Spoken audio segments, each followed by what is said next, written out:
γράψουμε σε εξάρι. Να ξεκινήσουμε από εδώ. Να ξεκινήσουμε από εδώ. Και θα μου λέει ότι δεν είχε εξάρι. Από εδώ ξεκινάμε. Η καλύτερη εισαγωγή βίντεο που έχω δει στη ζωή μου ήταν αυτή. 4 γκάς. Αυτό ήταν. Πάμε.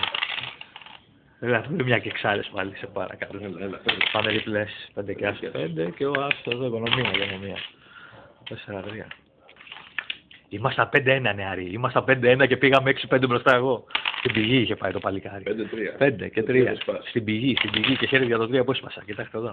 Εδώ, κοιτάξτε εδώ. 1, 2, 3. Ποιος τον νιζάριζε. Έτσι, 6-2. Δεν μπαίνει. Και διπλή στη μάπα. 3 διπλά συνεχόμενα. 8 στη μάπα σήμερα πάλι. 6 συνεχόμενο παιχνίδι. 6 συνεχόμενη παρτίδα. 6 συνεχόμενη παρτίδα, βλέπετε τώρα. Εδώ μπορείτε να το θαυμάσετε. 6 συνεχόμενη παρτίδα, κυρίες και κύριοι. 150% έχει πάει η βαθμολογία. 50 πόντους διαφορά, βλέπετε εδώ το νεαρό. Είναι το αποτελείωμα τους. Δηλαδή αυτό το παλικάρι και χαιρόταν που κέρδιζε 5-1. Το βλέπετε εδώ. Χαιρότανε που κέρδιζε 5-1 αυτό το παλικάρι.